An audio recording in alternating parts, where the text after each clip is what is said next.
Olá pessoal, Flopados hoje tem a presença do Dr. Gabriel Farias, pediatra, neuro, psiquiatra infantil e especialista em crianças atípicas. Seja bem-vindo, doutor. Tudo bem, pessoal? É um prazer estar aqui nesse espaço. A gente pretende abordar aqui temas de bastante relevância e que estão bastante em alta na área de neurodesenvolvimento das crianças e adolescentes também, né? Doutor Marcinho. Olá, vocês pediram, a gente trouxe aí um especialista para tratar de um tema super importante. Maíra. Olá, pessoal. Olá, Gabriel. Primeiramente, é uma honra estar aqui contigo. Você não sabe o que eu passei na internet por causa de um problema chamado TOD. E a sua presença se faz muito necessária aqui hoje e muito esclarecedora para muitas mães, muitas mensagens que eu recebi. Vai ser bem... Vamos lá, vamos começar. Doutor, o que acontece? Tivemos um vídeo que viralizou. Esse vídeo, a Maíra contava um relato pessoal com relação a uma pessoa da família dela, um sobrinho e tal. E houve assim uma avalanche de perguntas e questionamentos que ficou assim, muita coisa ficou solta. E nós falamos assim, conversamos, né? Falamos, temos que chamar um especialista para poder debater essas perguntas, para poder conversar e esclarecer, que é o mais importante. Aí eu vou passar para Maíra. Maíra, lê algumas perguntas aí pro doutor. Na verdade, não são perguntas. Aliás, são tem a pergunta. Né? O que é TOD? O que é TOD, doutor? Então, o TOD é o transtorno opositor desafiador e se manifesta normalmente na primeira infância. É importante a gente saber diferenciar o que é o transtorno de fato e o que é birra, né? Porque muitas pessoas, colégio, ambientes públicos, podem observar uma criança com TOD, que é o transtorno do neurodesenvolvimento, e achar que é falta de educação, os pais não cuidam da criança adequadamente, mas a gente tem que dar a seriedade que o assunto merece, porque realmente é um transtorno e é uma coisa que pode complicar o desenvolvimento, o desempenho escolar da criança e pode trazer prejuízos, inclusive, para a vida adulta depois, né? Para a vida adulta. E o que acontece? TOD é Nescau. Não, gente, TOD não é Nescau. É totalmente diferente, é uma sigla. E o que mais me chamou a atenção foi das pessoas não saberem. Não saberem. Conhece até o TDAH. Conhece até... Meu sobrinho também tem. Ele tem o TOD e o TDAH. Mas as pessoas não sabem. Eu fui chamada de mentirosa, que isso não existe, que um cinto corrige, que antigamente... Vamos falar sobre antigamente. As crianças de antigamente já existiam, né? E todo mundo era tratada como o quê? Essas crianças. Era tratada como o quê? Doidos? O que acontece é realmente a gente tem um aumento considerável no número, porque a gente enxerga hoje da seguinte forma. Antigamente, o que era doença de criança? A criança procurava o médico por uma doença infecciosa, viral, catapora, cachumba, pneumonia, rubéola, pneumonias, meningites, ou por alguma doença que nascia com elas, que são as doenças congênitas, né? Ou então por algum trauma, alguma doença ortopédica. Você vê que hoje a gente sai na rua, dificilmente, né? A gente vê uma criança com perna quebrada, braço quebrado. É verdade. Só que o mundo de lá para cá mudou muito, né? Com a evolução, o avanço das vacinas, a gente aprendeu muito a se adequar aos cuidados e essas doenças foram saindo de cena e dando espaço às doenças modernas, vamos dizer assim. Isso. Então, isso é muito atribuído aos hábitos de vida, o dia a dia corrido, a alimentação ruim, o uso exagerado de eletrônicos. Então, a gente acabou também passando agora pela pandemia, onde as crianças mudaram totalmente a rotina. E isso aí fez realmente crescer os transtornos do comportamento, sem dúvida. Mas qual a diferença do TOD para o TDAH? O TOD, ele é um transtorno, né, como a gente falou aqui, o transtorno opositor desafiador, que ele tem por característica principal uma criança exatamente desafiadora, que tem restrição ao não, e uma criança, um detalhe muito importante da gente lembrar, que ela cria esses desafios, geralmente está associada a figuras de autoridade. Então, por exemplo, o pai, a mãe, um professor na escola. E aquilo ali, a criança não faz aquilo intencionalmente ou de maldade. Aquilo faz parte do transtorno dela. Então, quando ela se vê numa situação em que ela pode desafiar, em que ela pode criar o conflito da ideia dela, ela vai fazer aquilo, e aquilo difere muito não é a criança mal criada, porque aquilo permanece ao longo de meses e anos. Então essa é a diferença principal. Então é a postura desafiadora mesmo. Tanto que no final, quando ela faz isso... Eu tô tirando pelo meu sobrinho, tá? Porque meu sobrinho, ele não aceitava não mesmo, sabe? E meu irmão castigava, a mãe castigava, toda hora e não adiantava. Ah, você não aprende, não adianta. Falava e ele fazia a mesma coisa. E no final, acho que batia um remorso nele, alguma coisa nele, que ele chorava e falava assim, ninguém gosta de mim. Ele achava que ninguém gostava dele. Eu acho que a opinião assim que eu tenho é que, de leigo, é que essas doenças elas sempre existiram, só que eram mascaradas por outras. E não eram reconhecidas. Então, assim, se curava muito na porrada, se curava muito nessa questão da violência. Os pais eram curava, muito André. violentos. Não é que curava, mas achava-se que curava, né? Então, com porrada, com violência e tal. E hoje ainda temos uma resistência muito grande, doutor, com a questão de você levar um filho a um psiquiatra. Porque a psiquiatria está muito relacionada a ser maluco e tal. Eu acho que também por essa questão, fica muito difícil você discernir o que é TOD e o que é birra, por exemplo. Sim, e até me permita, André, fazer uma correção aqui, exatamente o que a Maíra falou. A gente tem uma criança que antigamente era tratada de uma forma diferenciada, errada. E aí o que acontecia era o quê? A gente criava adolescentes e adultos com grandes transtornos aí, problemas de saúde mental. Sim. Então é importante essa diferenciação. E hoje a gente sabe que os transtornos do comportamento são de extrema necessidade de tratamento psiquiátrico. Só que foi o que você falou, né? Tem muita restrição ainda de uma mãe pegar um filho e levar no psiquiatra. Eu fui parar numa pós-especialização em neurologia pediátrica, específica para pediatras, porque eu já atuava na psiquiatria e eu via no consultório que as mães não queriam levar a criança. Não aceitam. E aí hoje quando elas chegam lá, eu falo, você está agendado para ser atendido como neurologia, mas esse problema seu é da psiquiatria. Eu tenho 48 anos. Hoje eu tenho a plena convicção de que eu tenho TDAH e que eu tive TOD. Tenho ainda, eu acho que é possível. Porque eu levei a minha vida inteira em infância. Não, mas eu levei a minha infância inteira tomando porrada.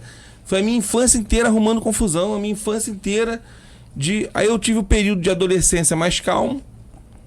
Depois eu tive uma época adulta um pouco atribulada, talvez por conta dessa questão. Só que eu não consigo passar isso para minhas filhas. A gente procura ser melhor. Então, minhas filhas procuram tratamento. Eu tenho uma filha autista.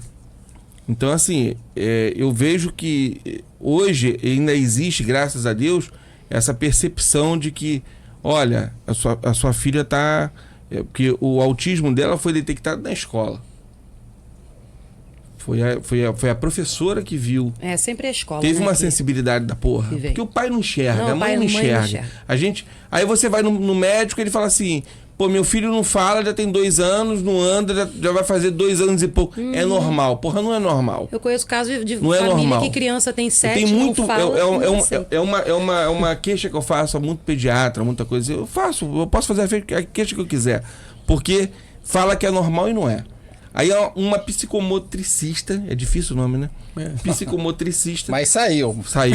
2 vezes. Parabéns. Não me peça a terceira, que eu não vou conseguir. André, ela conseguiu fazer o diagnóstico da criança, da minha filha, e nós fomos direto na PAI.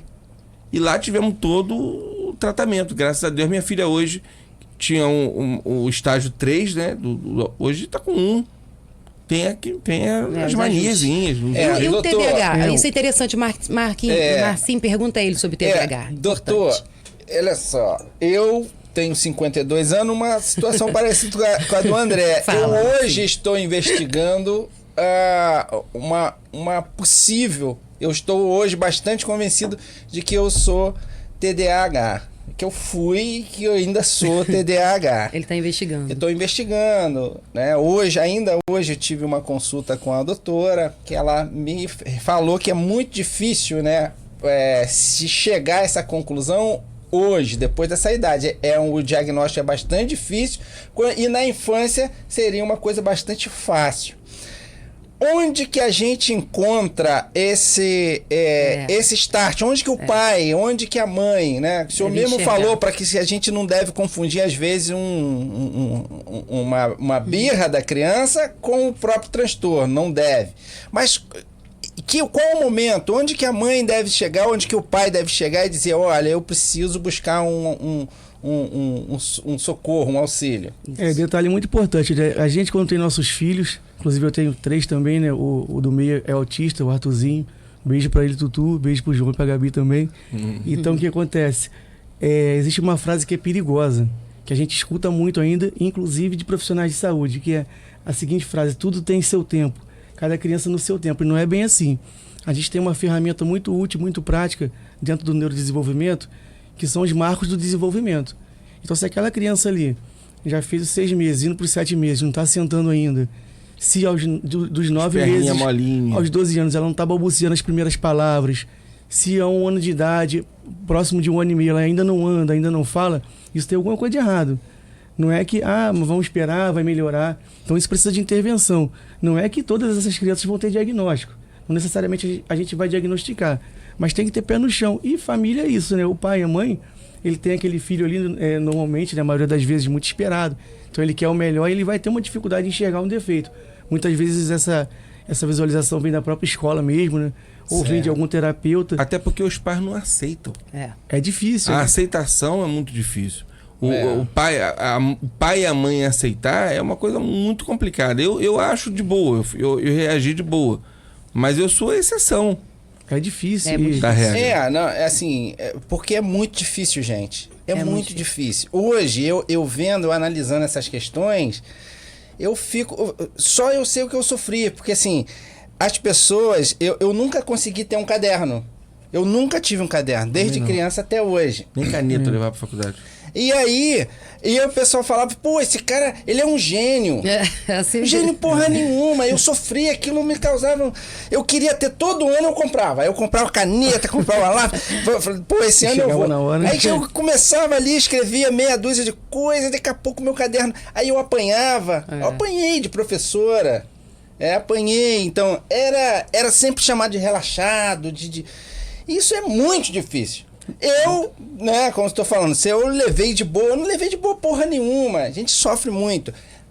Suportei. Tô aqui, sou formado, sou advogado, vivo minha vida, e hoje eu tô fazendo essa busca até mais pela minha anamnese, pela minha história pregressa.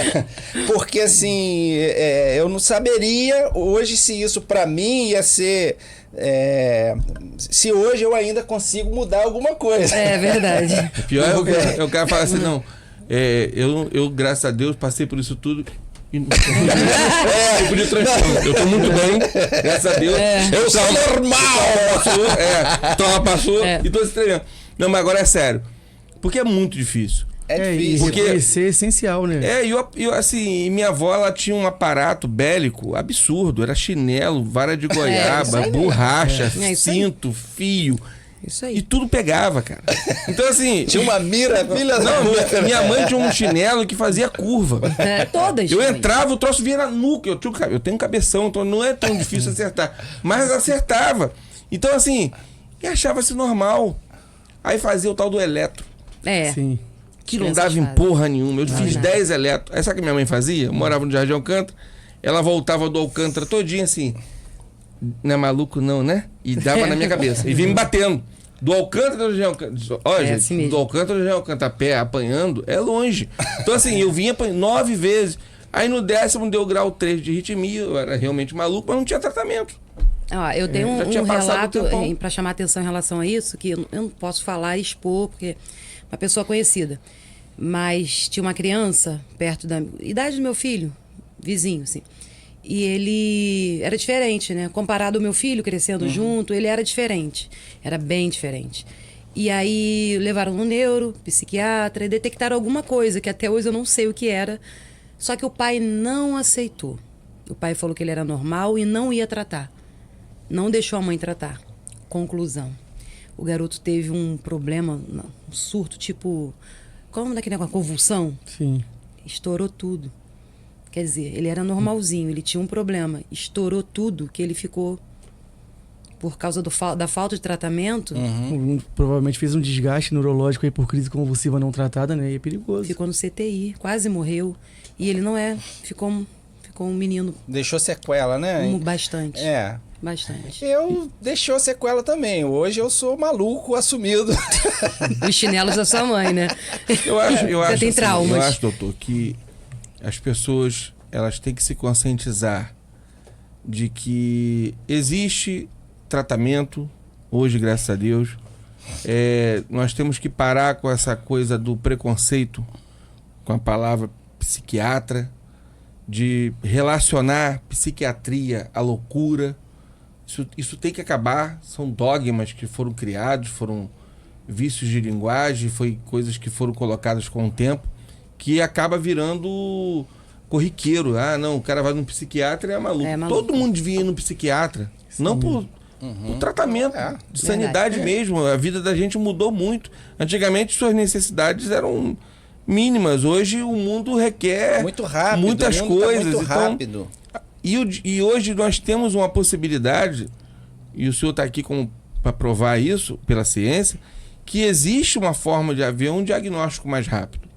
Antigamente, para você diagnosticar uma criança com autismo, ou autismo principalmente, ou com algum tipo de retardo, você levava um bom tempo. Ela tinha que ir para a escola, na parte da alfabetização, que ela tinha aquela dificuldade de aprendizado. Aí você fala, pô, essa criança usava até um termo horroroso, que era retardada e tal. Tinha aquela coisa que você criava, né? Uma estigmatizava. Estigmatizava. Aí aquilo ali já tornava, já excluía aquela criança. Então era uma merda. Já ganhava aquele rótulo ali. Já era rótulo de retardado. Então, hoje não. Hoje o senhor acabou de falar, e a perninha molinha, tudo que minha filha tinha, o pescocinho que não se firmava, dificuldade de andar. Primeira vez que ela andou, tadinho, eu lembro, foi um misto de muita alegria e uma tristeza, porque ela andava muito desconjuntadinha, parecia um patinho, assim. É muito ruim, assim. É bom para um pai que está sabendo que pelo menos sua filha está andando, mas saber que ela não é 100%, mas faz parte. Eu acho que Deus, aí eu vou entrar num lado meio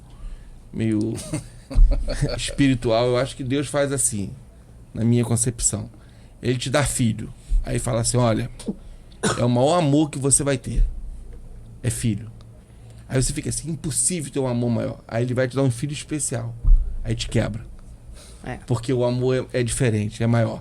Não é que ele seja maior, é estranho. Que a gente é pai de mais de um filho, fica difícil até falar isso aqui, porque depois a minha filha assiste depois vem cobrar, e vai dar ruim. Eu gosto de vocês três igualzinho, tá, menina? Não tem esse negócio.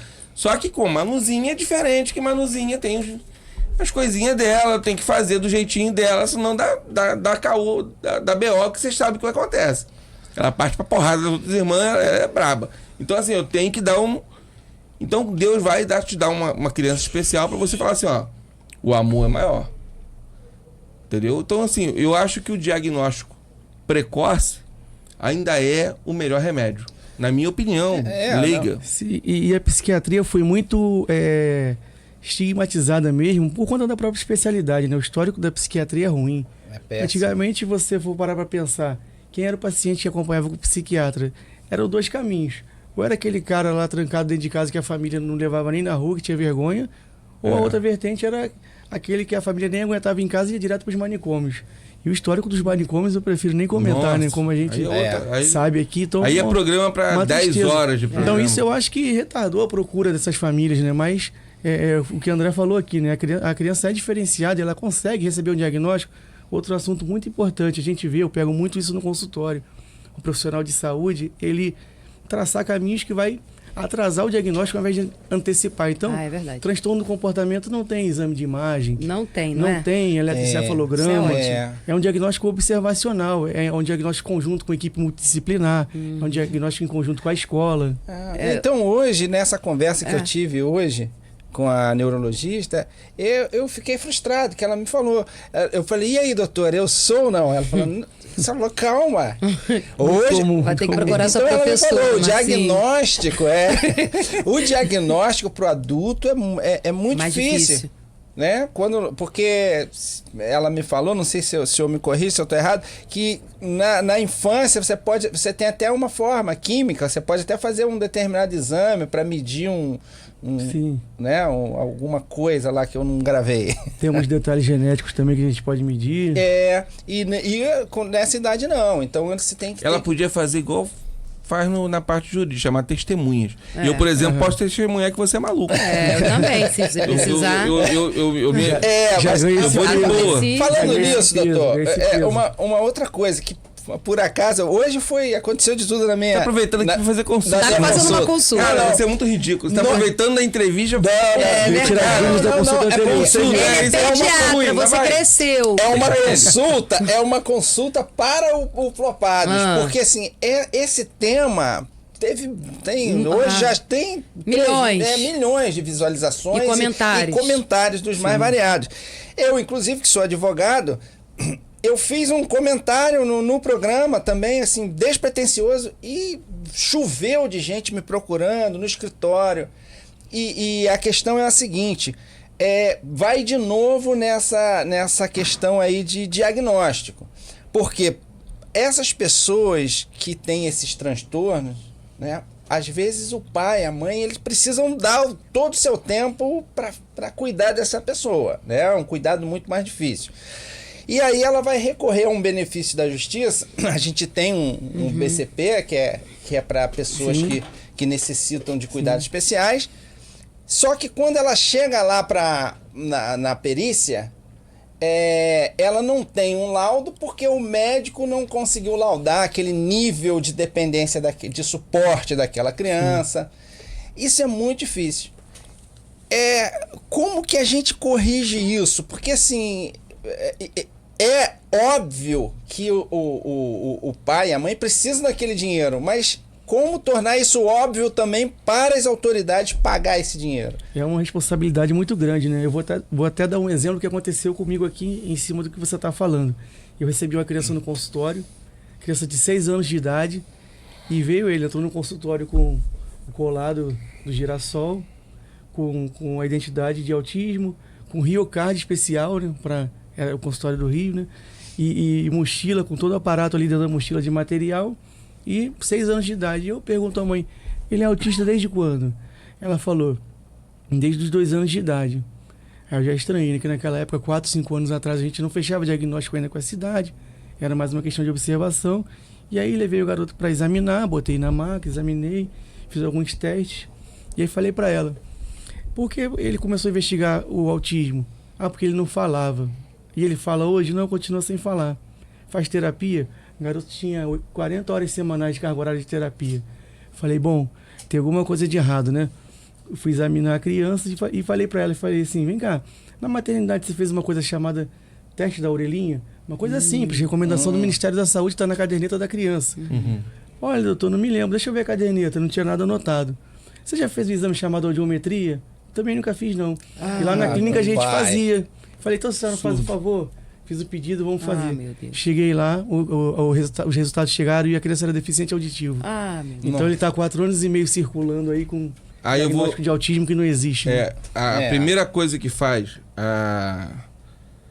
Eu fiz isso quando a neuro, ela deu um pré-diagnóstico na minha filha de autismo, foi fazer esse exame, que na época eu morava em Friburgo, eu fui fazer esse exame na atividade, que é referência à parte da atividade.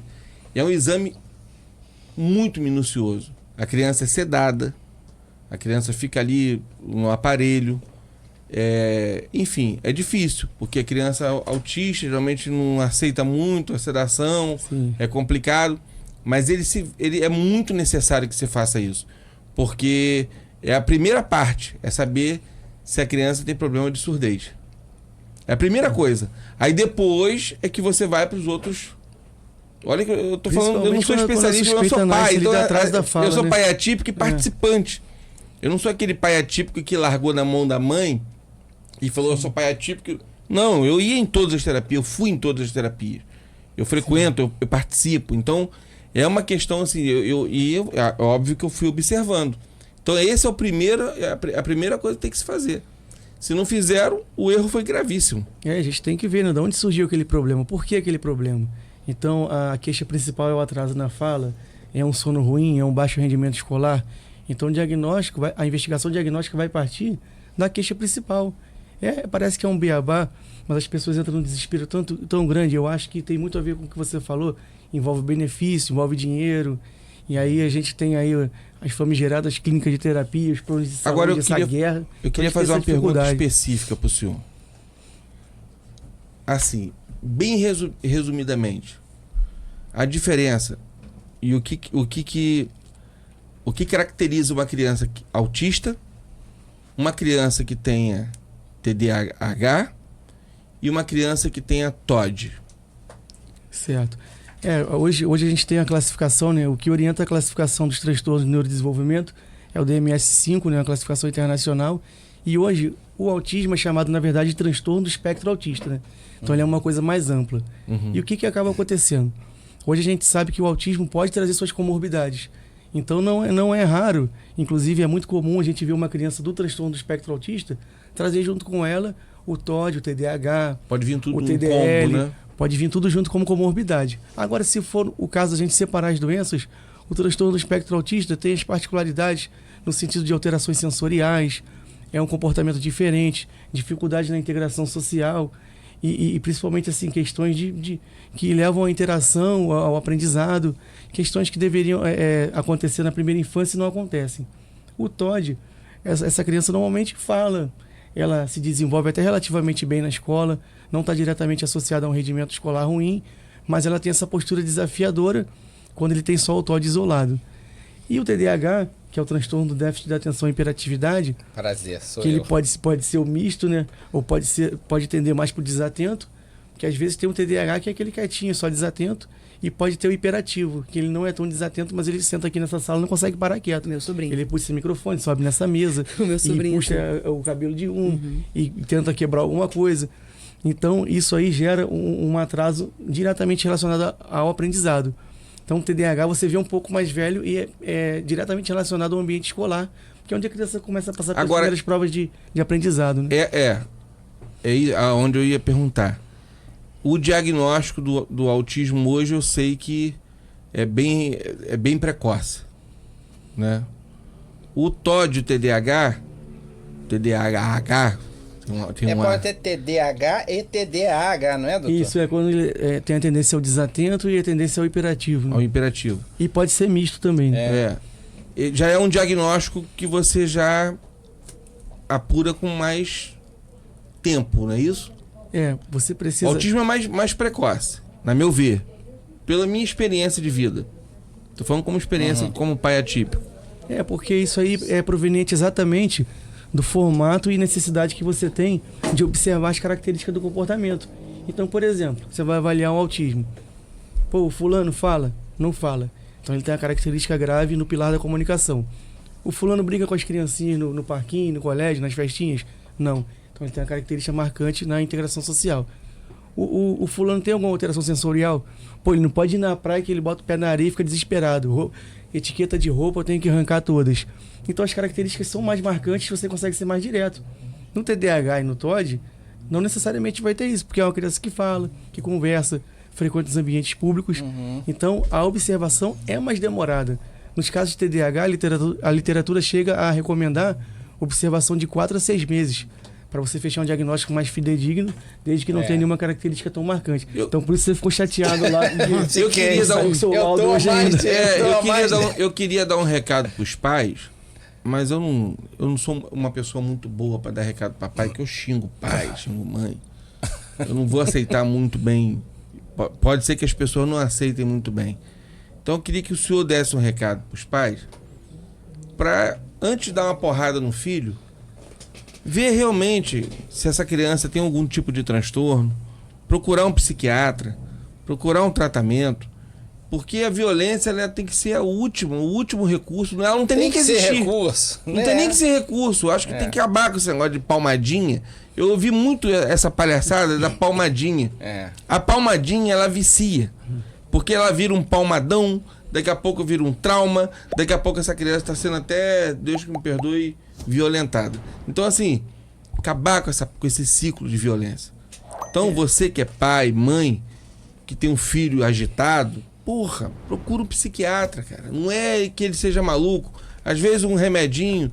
Nós fizemos outro dia uma entrevista com o pessoal que está um pai atípico, um responsável por por medicamento falando de canabidiol. O uso do canabidiol, ele é necessário nesses casos? Assim, tem algum tipo de... Em muitos casos, principalmente no transtorno do espectro autista, é claro que são drogas novas, né? Estão há pouco tempo em circulação no mercado, mas baseadas em estudos científicos, com liberação dos órgãos regulamentadores, com as especificações corretas para serem utilizadas e que trazem muito retorno. Eu tenho bastante paciente no consultório que faz uso de canabidiol. Inclusive, meu filho Arthur, que é autista, faz uso de canabidiol e a melhora, assim, a observação da melhora foi bem relevante. Foi grande. Mas pro TOD, TDAH, não, né? Já menos, bem menos. Menos. Já vi alguns casos, mas não com tanta Com a mesma ênfase, com tanto frequência resultado do positivo. autismo, né? Resultados bem E menores. alguma coisa que você possa falar para os pais Só um menos minuto, André. agressivos Só um do que eu? minutinho. Ainda sobre essa história do meu sobrinho que viralizou e tal, eu queria deixar claro para as pessoas que as pessoas estão falando aqui. Eu li aqui os comentários das pessoas dizendo como que você fechou o diagnóstico tão rápido assim. Não foi rápido.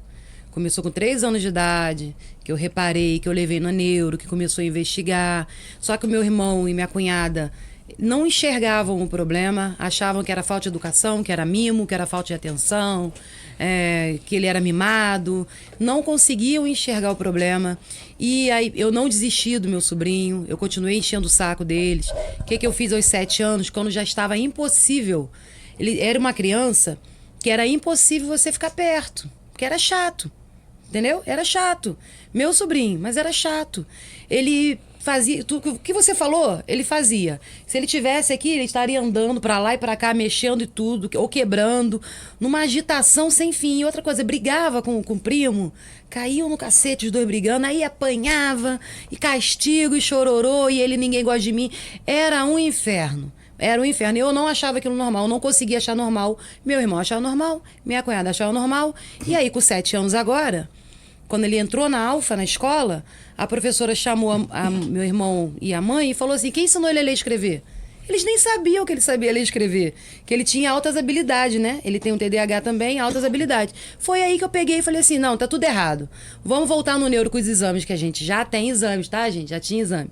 Com o exame que a gente já tem, o eletro, a ressonância, exame de sangue, eu já tinha esses exames. Voltamos com o que já tinha, o médico avaliou, conseguiu avaliar, fez umas perguntas, questionamentos. Ele era muito viciado em tela, celular. Ele, se tirasse aquilo dele, meu Deus, se tirasse o celular dele, ele fazia tudo que você podia imaginar, igual Tasmania. Queria quebrar tudo, entendeu? E aí, o que aconteceu? Fechou o diagnóstico e ele começou o tratamento.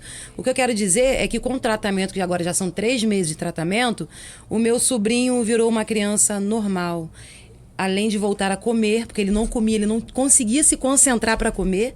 Além dele começar a comer muito agora, ele tem os horários dele, ele dá até boa noite, ele não dormia. Ele era uma criança que dormia 3 da manhã. 3 da manhã. Assim, com muita luta para ele dormir. Ele dá boa noite, ele toma o remédio dele da noite, ele dá boa noite, vai dormir, aprendeu a andar de bicicleta, aprendeu a andar de skate, tá brincando com as crianças, nunca mais brigou, a escola tá super se desenvolvendo. O que custa as mães entenderem, aceitarem e levar no neuro, no psiquiatra, para fazer uma avaliação? Se a criança não está obedecendo, se a criança está com aquela certa dificuldade de ouvir não e está revoltada sem motivo, ele chegou ao ponto de dizer assim: minha vida é um horror. Porque ele achava que ninguém gostava dele. Só que hoje, graças a Deus, meu sobrinho tá livre e eu acho que isso é para sempre, né? Quando começa a cuidar desde cedo, eu acho que isso... a tendência é melhorar, né? Consegue levar uma vida adequada, né? Dentro dos padrões esperados. Agora, é o que eu costumo dizer, né? A gente tem uma ideia de que dentro da medicina, o que tem mais valor é a tecnologia de ponta, é o hospital de melhor hotelaria, é a cirurgia mais sofisticada, é o exame mais sofisticado, mais complexo. Mas, na verdade, é uma coisa simples que está na nossa mão. O que leva a gente a fazer um bom cuidado na atenção de saúde é o acolhimento, a empatia e o cuidado centrado no indivíduo. Então a gente tem que ter sensibilidade para observar cada caso. A gente tinha o hábito, né, de entrar nos hospitais, no consultório, antigamente, e falava assim: fulano aqui é a pneumonia, o ciclano é o autismo. Não, o fulano é João de tal, de sobrenome, o pai dele é tal, tem a mãe dele, tem o contexto social dele. Humanizar, então, né? Quando a gente tem essa humanização, essa empatia e sensibilidade no entendimento, aconteceu o que você falou, a gente vai conseguir observar com um olhar diferenciado. E é o que eu digo, a gente tem uma ferramenta importante, como eu comentei aqui, nas mãos, que é a Caderneta Nacional de Vacinação.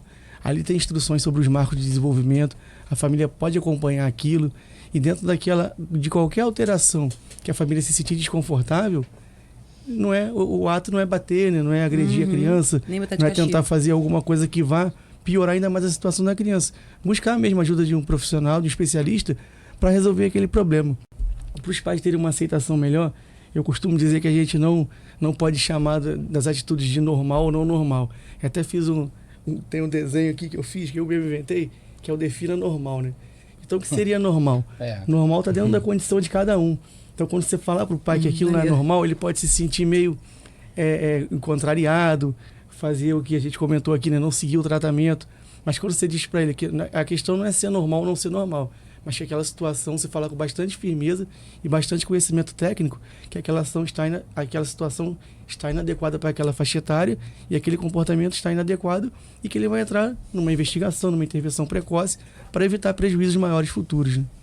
Você atende Bacana. aonde, Gabriel? Você tem clínica? Eu hoje atendo, o meu consultório principal fica na Paulo Gustavo, que é aqui em Caraí, e o meu consultório de São Gonçalo, que é minha terra natal querida, está em reforma, mas deve estar voltando agora 15 de julho, e também atendo no consultório de Maricá. Então são as 3 cidades aqui da região, né?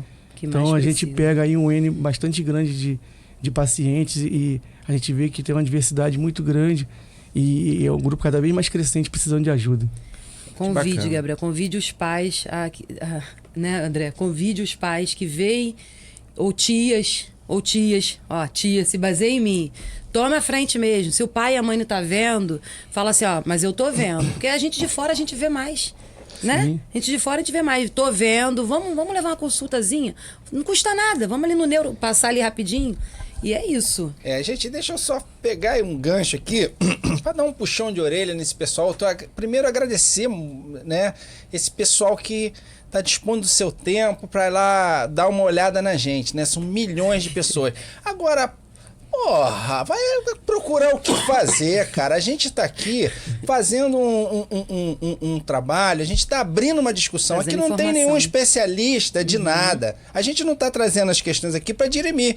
Hoje nós trouxemos um profissional Isso. para falar. Então, se você vier, vai bater na gente, a única coisa que você vai fazer é registrar sua ignorância lá nas redes sociais. Que você é um ignorante, que você é um burro.